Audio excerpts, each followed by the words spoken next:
Hello बच्चों, अभी हमारा पीछे कल का वीडियो था कि हम लोग हाई स्कूल के बच्चों को कैसे अच्छा नंबर गेन करवा सकते हैं।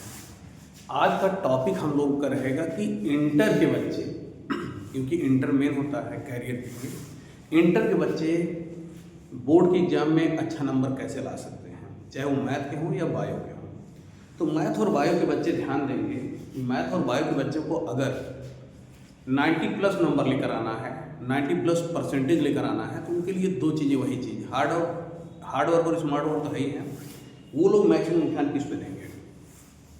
कक्षा 12 के बच्चे अगर आपको 90 प्लस नंबर लेकर आना है तो आपको कुछ टॉपिक फिक्स है, वहाँ से नंबर मैक्सिमम उठते हैं, उसको आपको ध्यान में रखना ही रखना है। जैसे सेकेंड फिजिक्स आपको अच्छी तरीके से कंप्लीट कर लेनी है। सेकेंड फिजिक्स से मैक्सिमम नंबर के क्वेश्चन आते हैं। जैसे उसमें आपने देखा प्रकाश लेंस द्वारा प्रकाश का अपवर्तन टॉपिक, हाइगेंस का सिद्धांत, व्यतिकरण, विवर्तन, प्रकाश विद्युत प्रभाव और ट्रांजिस्टर, ये ऐसे टॉपिक हैं यहाँ से मैक्सिमम क्वेश्चन उठते हैं न्यूमेरिकल सहित। तो आपको सेकेंड बुक में इनको एकदम गहराई से ध्यान देना है।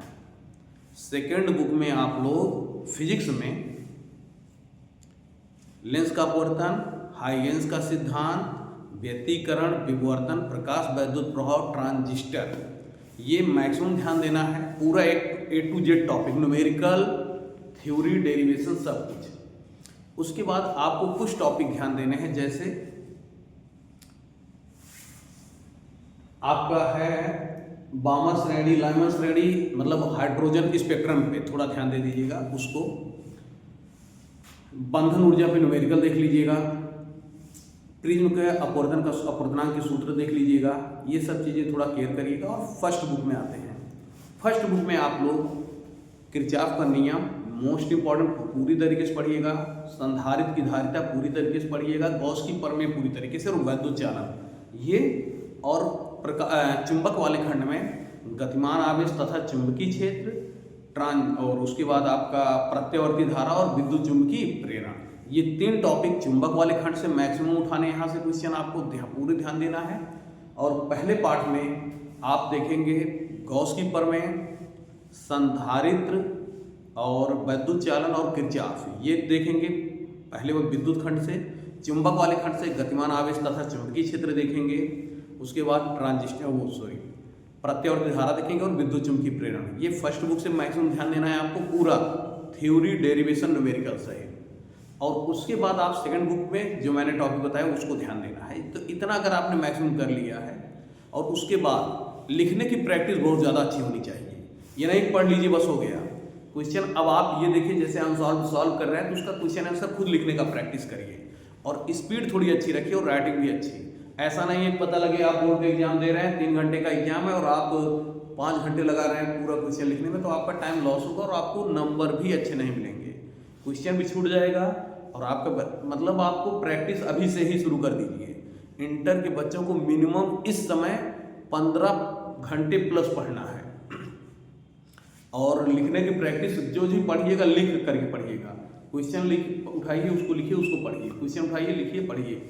मैक्सिमम रिवीजन बराबर करते रहिए। ये नहीं कि एक बार पढ़ लिए हो गया हमारा तैयार है। कोई भी लड़का इतना इंटेलिजेंट नहीं होता कि इंटर का एक टॉपिक एक बार में पढ़ लिया उसको तैयार हो जाएगा। तो आप लोग उसको 2-2, 3-3 बार रिवाइज करते रहिए। रिवाइज जितने पढ़िए उतना रिवीजन, पढ़ाई के साथ साथ रिवीजन बहुत जरूरी है। ये आपने फिजिक्स में देखा। केमिस्ट्री में क्या करना है? केमिस्ट्री ऑर्गेनिक टोटल आपको देखनी, जैव अणु सहित। कोई भी टॉपिक छूटना नहीं चाहिए, क्योंकि ऑर्गेनिक से मैक्सिमम नंबर के क्वेश्चन आते हैं। ऑर्गेनिक देखिए। फिजिकल केमिस्ट्री में आप विलियन वाले पार्ट से राउल्ट का नियम देख लीजिए, क्वथनांक का उन्नयन, हिमांक का उन्नयन, प्रासरण दाब पे न्यूमेरिकल देख लीजिए, हेनरी का नियम देख लीजिए। उसके बाद इलेक्ट्रोकेमिस्ट्री से आप लोग सेल के बारे में देख लीजिए, सेल क्या है, कितने प्रकार के हैं, विद्युत रासायनिक श्रेणी के बारे में देख लीजिए। उसके बाद नष्ट में न्यूमेरिकल देख लीजिए कि 100% आते हैं। रासायनिक बलगतिकी में शून्य कोण की अप्रिया, प्रथम कोण की अप्रिया पे न्यूमेरिकल 100% आना है। इतना टॉपिक आपको देखना है। बाकी 2-4 इंपॉर्टेंट सिंपल टॉपिक है जो मैं तो हल कराता ही रहता हूँ। तो आप लोग अगर इतना ध्यान दे देते हैं मैथ में, जितना पढ़े रिवीजन, जितना ज़्यादा रिवीजन आप कर ले जाएंगे, जितना पढ़ाया गया जितने ज़्यादा आप रिवीजन कर ले जाएंगे, उतने ज़्यादा आपकी अच्छी आपका उतना ज़्यादा अच्छा प्रयास होगा, और जितना अच्छा प्रयास आप करेगा उतने ज़्यादा नंबर मिलेगा। तो याद रखिएगा, पढ़ाई के साथ साथ रिवीजन बहुत ज़्यादा होना जरूरी है। रिवीजन भी साथ साथ करते रहिए। टॉपिक आपको मैंने बता दिया है, मैथ और बायोलॉजी में क्या क्या चीज़ें वो तो आप जानते ही हैं। हिंदी के लिए क्वेश्चन बैंक पूरा पढ़ लीजिए, और इंग्लिश ब्रिजेश सर ने कंप्लीट कराया ही है। तो आप लोग पूरी तरीके से ये टॉपिक ध्यान देते रहिएगा। और सबसे ज़्यादा बच्चे फिजिक्स, केमिस्ट्री और मैथ या बायो में ही दिक्कत होती है। तो फिजिक्स केमिस्ट्री के बारे में मैंने बता दिया आपको, क्योंकि मैं फिजिक्स केमिस्ट्री का ही टीचर हूँ। तो फिजिक्स केमिस्ट्री में आपको क्या क्या ध्यान देना है।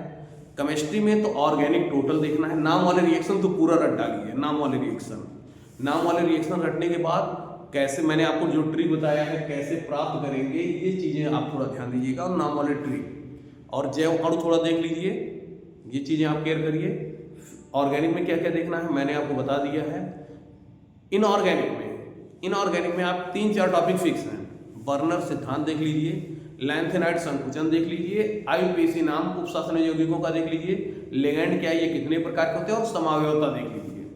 वीबीटी थ्योरी देख लीजिए। 5-6 टॉपिक उसमें पढ़ने हैं आपको, वही उतना आपको ध्यान देना है उसमें। तो फिक्स से समझ लीजिए, आने 2 पार्ट पढ़ने हैं, और 2 पार्ट में आपको ध्यान देना है कि लैंथेनाइड संकुचन क्या है, उपशासन यौगिकों का नामकरण क्या है, समावयवता क्या है, वर्नर सिद्धांत क्या है, वीबीटी थ्योरी क्या है, सीएफटी थ्योरी क्या है। इसमें से आपके मैथ्स में क्वेश्चन आ जाएंगे।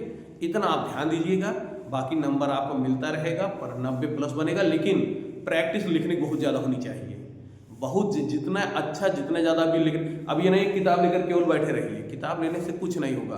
किताब लीजिए, क्वेश्चन देखिए, अपने आप से आंसर लिखना शुरू करिए, बल्कि उसी से देख करके रिवाइज करते रहिए। लेकिन लिखने की प्रैक्टिस साथ साथ जरूरी है। अगर लिखना नहीं आ रहा है तो आप लोगों को नंबर कम होने के चांस रहेंगे। चाहे आप कितना भी पढ़ के जाएंगे, जब आपको लिखने की कैपेसिटी नहीं रहेगी, लिखने का प्रयास नहीं रहेगा, तो नंबर नहीं उठेगा। अभी से ही कम से कम समझ लीजिए, एक दिन 2-2 दिन में एक रफ खत्म करिए। इतना लिखने की प्रैक्टिस कर दीजिए, 2-2 दिन में एक रफ खत्म कर दीजिए। जितना इधर आप मेहनत करेंगे, उधर आपका उतना बेटर रिजल्ट रहेगा। धन्यवाद।